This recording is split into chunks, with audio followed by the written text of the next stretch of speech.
Hello friends, today I am making a very healthy dumpling, specially coming from Bihar and UP area of India.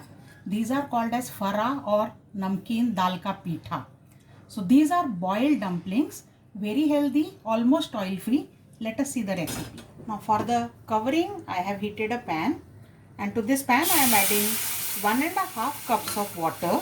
To this water I am adding a pinch of salt, maybe 1/4 teaspoon or even less than that, and a little bit of oil.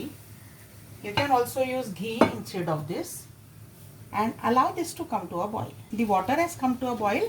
I am adding 1.5 cups of rice flour to this. So 1.5 cups of water and 1.5 cups of rice flour. Mix this quickly so that no lumps are formed. You can see this is nicely mixed now. So turn the flame off, cover this and let it get steamed on its own for some time. Meanwhile, we will prepare the filling. I had soaked 1 cup of chana dal and 1/4 cup of urad dal together for 6 hours. If you want, you can skip urad dal. You can use only chana dal, or you can use only urad dal, or you can use them in equal proportion. So the choice is yours. Now the strain the water completely from this, and now we are going to grind this. So I am taking a mixie jar. Add all the dal to this. Maybe I have to do in 2 batches. And for grinding, I am also adding some spices. So about 8 to 10 cloves of garlic, a large piece of ginger which I have finely chopped, and about 3 to 4 green chilies. These are less spicy ones. Green chilies, you check how much will be easy for you, accordingly you add. And now some spices here, 1 teaspoon of cumin seeds and 1 teaspoon of salt. Turmeric powder, half a teaspoon.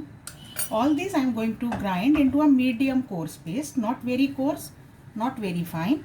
Now in case you don't eat garlic, you can replace it with some hing or asafoetida. So I am grinding this now. This is ground into a medium coarse paste, and now I am adding some fresh coriander leaves. Give a gentle mix again. At this stage, check the filling once, whether it is perfect for you in terms of salt and spicy level.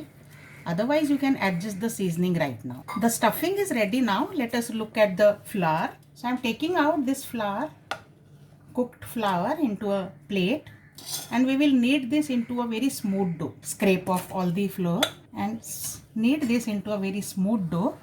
If you feel that this is hard, the water is less, you can add some water.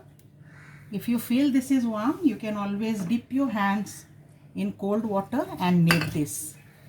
But see that it becomes a very smooth dough. A smooth dough is ready now. So now let us prepare the faras.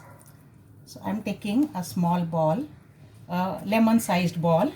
Now grease your hands, or you can apply some water on your hands. Both the ways it is fine. And press this gently to make a puri kind of shape. Place some filling in the center, and now bring the edges together. Seal them properly,